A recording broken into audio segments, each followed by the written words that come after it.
Hi hello friends, welcome to Mouni cine updates. So Sun TV சீரியல்லேருந்து ஒரு main lead ஒருத்தவங்க வந்து விலகியிருக்காங்க. ஸோ என்ன சீரியல் என்னன்னு சொல்லி ஃபுல்லாக இந்த வீடியோவில் பார்க்கலாங்க.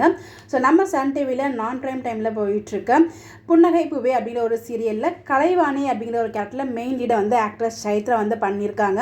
ஸோ அவங்க தான் வந்து சீரியல்லேருந்து விலகியிருக்காங்க. இவங்க வந்து பார்த்திங்கன்னா இதுக்கு முன்னாடி தமிழ் செல்வி அப்படிங்கிற ஒரு தமிழ் சீரியல் வந்து பண்ணியிருக்காங்க.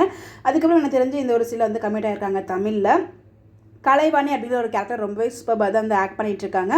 இப்போ இவங்க வந்து பார்த்தீங்கன்னா சீரியல் வந்து குவிட் ஆகியிருக்காங்க. ஸோ அதுக்கான ரீசன் என்ன அப்படின்னு பார்த்தீங்கன்னா, எனக்கு தெரிஞ்சு மேபி அவங்க வந்து நம்ம ஸ்டார் சோமாரில் வரப்போகிற நம்ம செல்லம்மா சீரியல் போணுச்சு இல்லையா நம்ம விஜய் டிவியில். ஸோ அதோட அஃபிஷியல் ரீமேக் வந்து ஸ்டார் சோமாரில் வரப்போகுது, சாரதி அப்படிங்கிற ஒரு டைட்டிலில். ஸோ அந்த சீரியல் இவங்க தான் மெயின் லீடாக பண்ணுறாங்க. மேபி டேட் இஷ்யூஸ்னால வந்து பார்த்தீங்கன்னா இந்த சீரியல் தான் விலகியிருக்காங்கன்னு நினைக்கிறேன். ஸோ இவங்க வந்து கண்டிப்பாக இந்த சீரியல் வந்து குவிட் பண்ணியிருக்காங்க அப்படின்னா நமக்கு வந்து ஒரு ட்ரஸ்டட் சோர்ஸ் மூலியமாக கிடைச்ச அப்டேட் தான். இன்னும் அவங்க இப்போ வரைக்கும் வந்து பார்த்தீங்கன்னா அவங்க சீரியல் வந்துட்டு தான் இருக்காங்க. பட் முன்னாடி குவிட் ஆகிட்டாங்க அப்படின்ற மாதிரி தான் நமக்கு அப்டேட் வந்து கிடச்சிருக்கு. பார்ப்போம் இவங்களுக்கு பதிலாக யார் வராங்க அப்படின்னு சொல்லிட்டு. ஸோ யார் வந்து நல்லா இருக்கும் உங்களோட ஒப்பீனியன் மறக்காமல் கமெண்ட்டில் ஷேர் பண்ணுங்கள். யாரெல்லாம் உங்களை ரொம்ப மிஸ் பண்ண போகிறீங்க அப்படின்னு சொல்லுங்கள். கண்டிப்பாக அவங்க வந்து பார்த்தீங்கன்னா ஸ்டார் சுவர்னாவில் வந்து பார்த்தீங்கன்னா செல்லம்மா சீரியல் அஃபிஷியல் ரீமேக் சாரதிங்கிற சீரியல் வந்து வரப்போகுது கம்மிங் சூன். அதில் வந்து பண்ண போகிறாங்க. ஓல்டு கலைவாணி யாரெல்லாம் மிஸ் பண்ண போகிறீங்க, யார் கலைவாணி கேரக்டருக்கு வந்து நல்லா இருக்கும் உங்களோட ஒப்பீனியனை மறக்காமல் கமெண்ட்டில் சொல்லுங்கள். இந்த மாதிரி எப்படி தெரிஞ்சுக்க நம்மளோட சேனலை ஃபாலோ பண்ணிக்கோங்க. Bye bye.